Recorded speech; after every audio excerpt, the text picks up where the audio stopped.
There are cars you can buy if you have enough money. These are the vehicles that occupy the upper echelon of automotive luxury.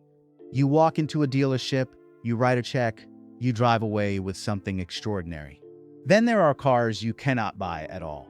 Not because they're sold out, not because they're too expensive to acquire, not because production has ended, but because you're not allowed to buy them. You don't have permission. The manufacturer has decided that you're not suitable. You're not right. You're not the kind of person they want representing their brand for the rest of time. Today, we're talking about a car so exclusive, so carefully guarded, that even millionaires are rejected without explanation.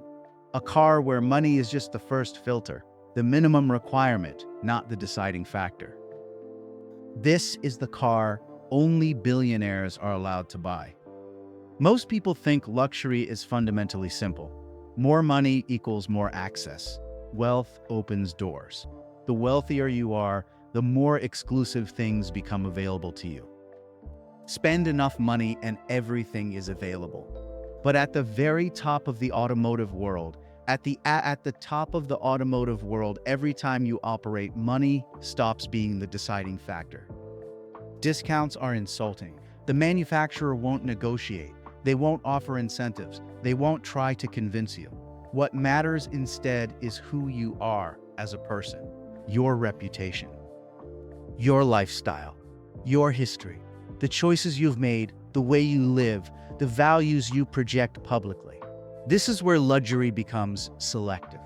This is where the car becomes about more than ownership. It becomes about validation. It becomes about being chosen. For this car, there is no showroom walk-in experience. There's no website with a buy now button. There's no dealer network. Ownership begins with an invitation or a private introduction from someone already connected to the brand. Your background is quietly reviewed. Investigators look into your previous purchases. Your public image is evaluated. Your financial history is examined. Your business practices are considered. Are you involved in anything controversial? Have you made enemies? Have you done anything that might embarrass a brand? Some buyers are rejected without ever knowing why. They're told the car isn't available. They're told production is full.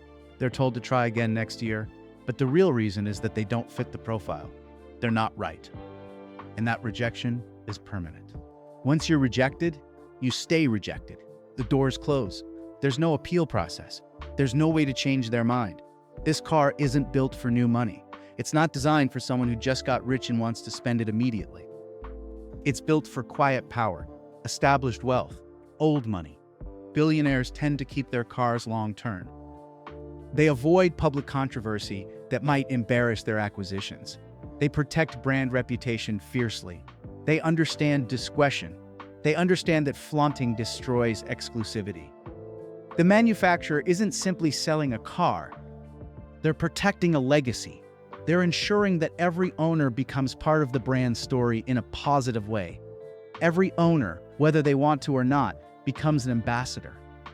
They become living proof that the brand has successfully identified excellence. Limited production is an understatement when describing how scarce this vehicle is. This car isn't limited to hundreds of units worldwide. It's not limited to dozens. Sometimes it's limited to single digits. 3 cars, 5 cars, occasionally 1 car per year. Production may take years to complete a single vehicle.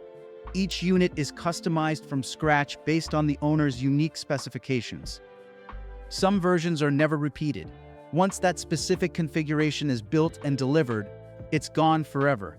That design combination will never exist again. Scarcity here isn't a marketing strategy. It's not a tactic to drive desire. It's policy. It's fundamental to how the company operates.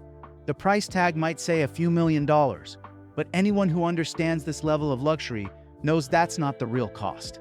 The real cost is measured in different currency. It's years of brand loyalty.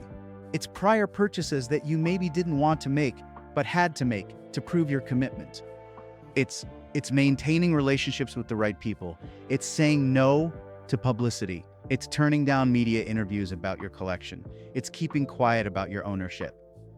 Some owners have spent tens of millions of dollars acquiring other vehicles from the same manufacturer before they're finally deemed worthy of purchasing this one car. The car is the prize at the end of a long journey. It's the final achievement after demonstrating sustained dedication to the brand. Once you're approved, once you've passed all the filters, the process transforms completely. You don't choose options from a menu. You collaborate with designers and craftspeople. Materials are sourced globally. Colors are created just for you, mixed specifically for your vehicle, never to be replicated. Design elements are incorporated that no one else will ever see again. No two owners will have the same car unless the company explicitly decides otherwise. Some interiors take over a year to finish. The leather is selected personally. The stitching pattern is designed. The wood veneers are chosen from specific trees. This isn't personalization in the conventional sense. It's authorship. You're not customizing a car. You're creating a unique work of art that happens to be automotive.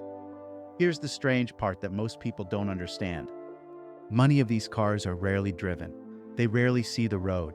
They live in private collections, in climate-controlled garages, in underground vaults. Owners don't post about this car on social media. They don't brag to friends. They don't appear in magazines discussing their acquisition. Because talking about it breaks the fundamental rule that allowed them to buy it in the first place. The rule is discretion. The rule is restraint. At this level, exclusivity survives entirely on restraint. The moment an owner starts discussing the car publicly, they violate the covenant. They prove they're not the kind of person the manufacturer thought they were. Some contracts actually include clauses about this. Owners can't publicize their ownership. They can't use the car for marketing purposes. They can't turn it into a status symbol for public consumption. So what makes this the car only billionaires are allowed to buy? It's not speed. It's not luxury in the traditional sense. It's permission. It's access that transcends money. Because the most expensive thing in the world isn't something you can purchase with cash. It's something you're invited into. It's something that's offered to you after you've proven yourself worthy. It's something that comes with conditions and responsibilities. It's something that demands your silence. It's something that demands your discretion. It's something that demands you understand that ownership is a privilege, not a right. This car represents the apex of a completely different economy.